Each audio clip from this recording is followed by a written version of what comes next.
It pains not to repeat this. If there was a description of humility, an epitome of humility, then the general who has fallen is indeed a symbol of humility. But what is more interesting is that it is humility found in the military. Humility is a very rare visitor in the military circles, let alone being a resident in the military itself. So we have lost somebody who has now shed some light as to what can really be done to epitomize humility. Finally, Your Excellency, General Ogolla was a deep and brilliant thinker, not an emotional one. He was not impulsive. He gave very good thought to what he would say and what he intended to do. He was truly a deserving and befitting leader of the military. With these remarks, may his soul rest in eternal peace, and God grant his family courage and grace during this period and beyond.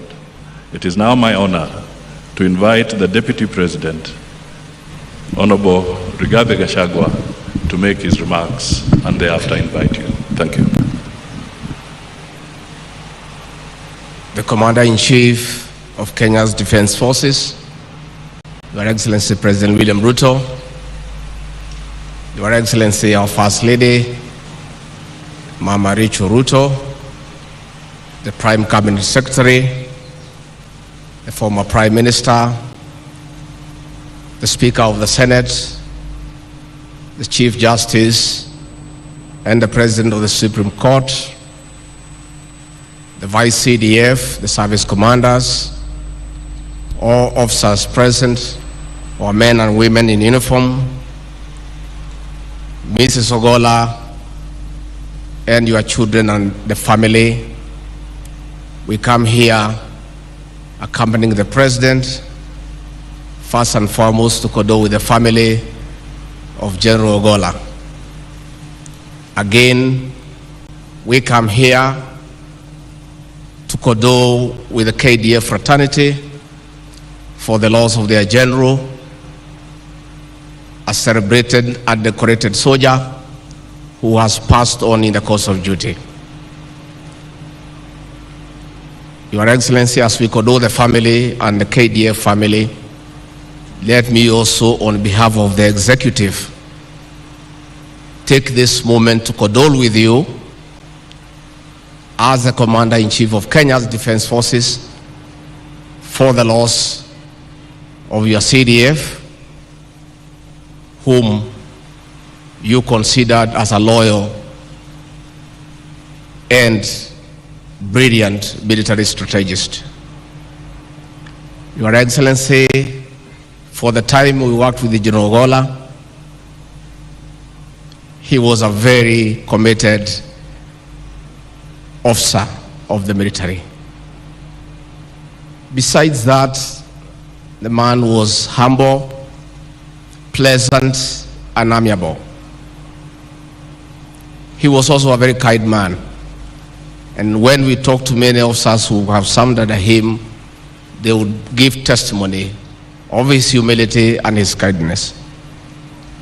Your Excellency, I was a beneficiary of his kindness. I remember late February this year, when I was in my office, I was informed that the Chief of Defense Forces, General Ogolla, is at the door waiting to see me.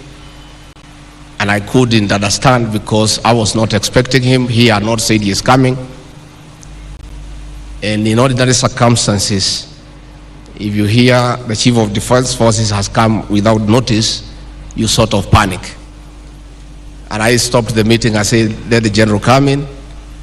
And I said, General, what brings you here? The General was holding a big card. And he said he had come to wish me happy birthday. and I was not even aware it was my birthday.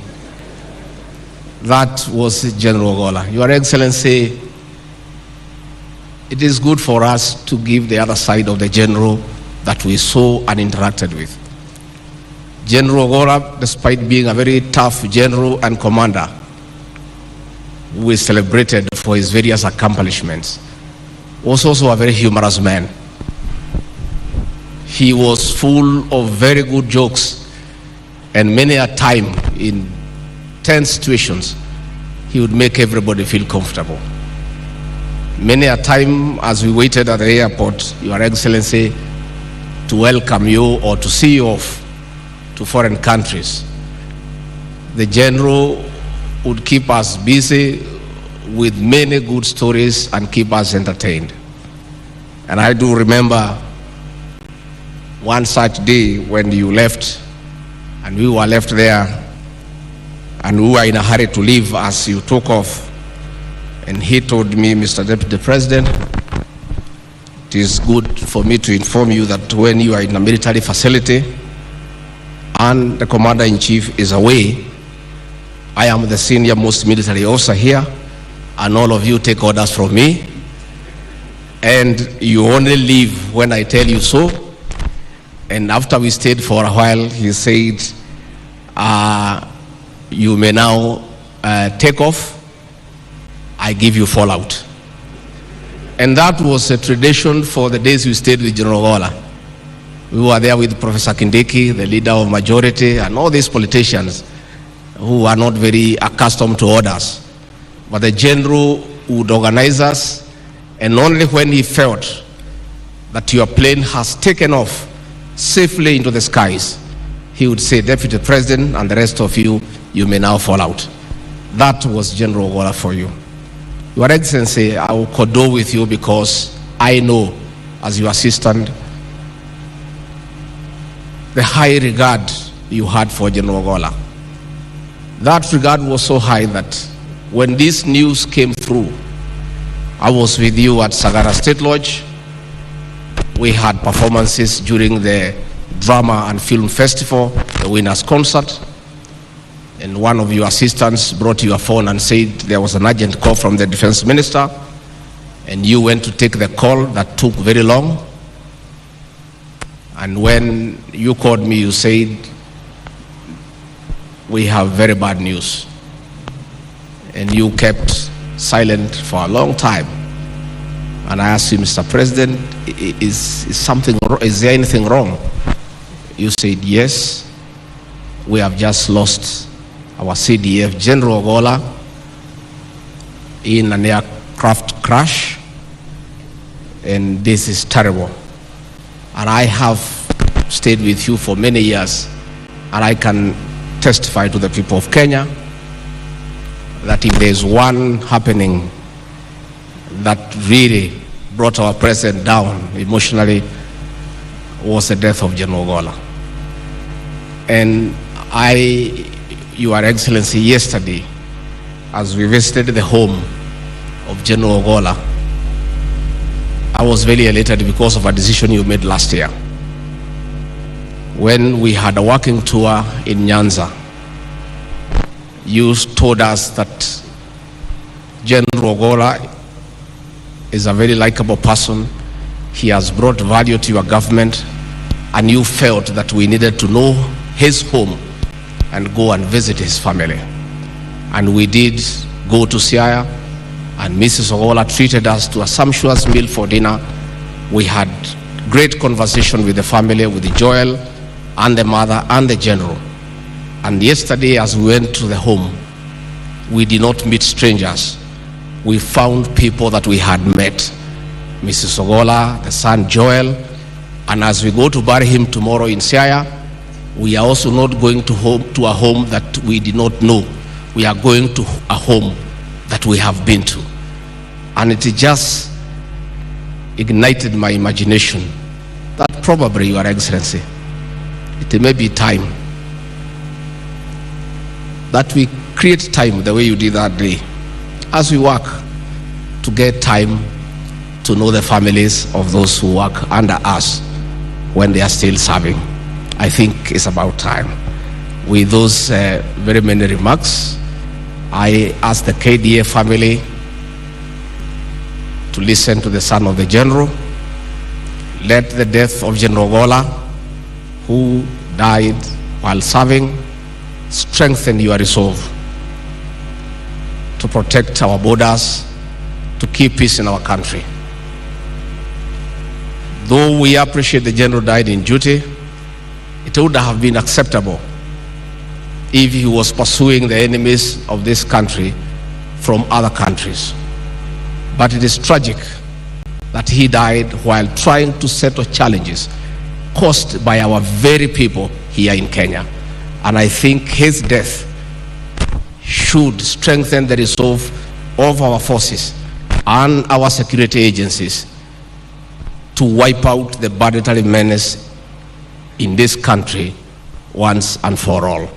That would be a great honor to this hero.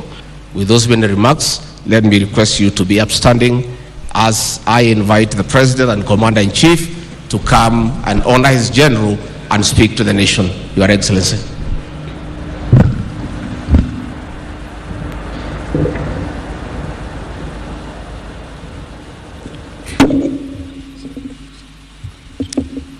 Thank you very much. Please, let's take our seats.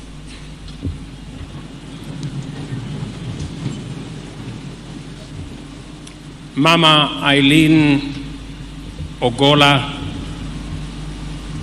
and your family, our religious leaders, colleagues, leaders present,